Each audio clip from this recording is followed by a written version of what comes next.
ভারতের মাটিতে টেস্টে জিতে যাবে বাংলাদেশ, প্রবল আশাবাদী লোকটাও হয়তো ভাবেননি এমন কিছু। তবে যেভাবে হেরেছে শান্তর দল, সেটিও নিশ্চয়ই কেউ আশা করেননি। সংক্ষিপ্ত সংস্করণে সিরিজ শুরুর আগে কি তাড়া করছে কদিন আগের হতাশা, মানতে চান না তাওহিদ হৃদয়।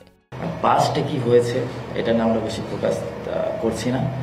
এই উইকেট এখানে কি ডিমান্ড করে, এই ডিমান্ড অনুযায়ী আমরা এক্সিকিউশন করার ট্রাই করব। পেশাদার ক্রিকেটে অবশ্য পুরনো স্মৃতি মনে গেঁথে এগোনোর সুযোগ নেই প্রতিপক্ষকে নিয়ে যথেষ্ট ধারণা না রাখারও। সূর্যকুমার যাদবের নেতৃত্বাধীন ভারতের দলটার বেশিরভাগই তরুণ। আন্তর্জাতিক ক্রিকেটের অভিজ্ঞতায় তাদের চেয়ে যোজন এগিয়ে রিয়াদ, লিটন, মুস্তাফিজরা। তবু আইপিএল কাঁপানো হার্ড হিটার অভিষেক শর্মা কিংবা গতি দানব মায়াঙ্ক ইয়াদবদের অস্বীকারের সুযোগ কই? প্লেয়ার কে আছে কে নাই এগুলো ওইভাবে মাথায় কাজ করে না, এবং যেটা সব থেকে বড় দিক যে আমরা সবসময় আমাদের দিকটাতেই ফোকাস করি।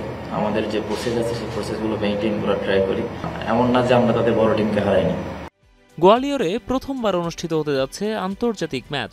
দুই দলের জন্যই সতর্কতার বিকল্প নেই। নিউ ভেন্যু, আমরা জানি না এখানকার ব্যাপারে কতটুকু কি হতে পারে। ডোমেস্টিক খেলা, ইন্টারন্যাশনাল। তো আমি মনে করি যে এখানে আমাদের খেলাটা শুরু হলেই বুঝতে পারবো উইকেটটা দেখে কেমন হয়। প্র্যাকটিসের উইকেট থেকে যতটুকু বুঝেছি এখানে উইকেটটা স্লো আছে, লো আছে। এরকম উইকেটে হাই স্কোরিং রান খুব কমই হয়।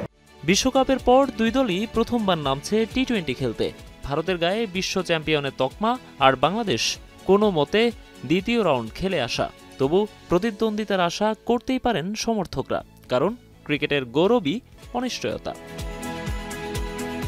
নোমান আব্দুল্লাহ, এখন। মাঠের অলরাউন্ডার আমি, আর ঘরের অলরাউন্ডার টাইলক্স।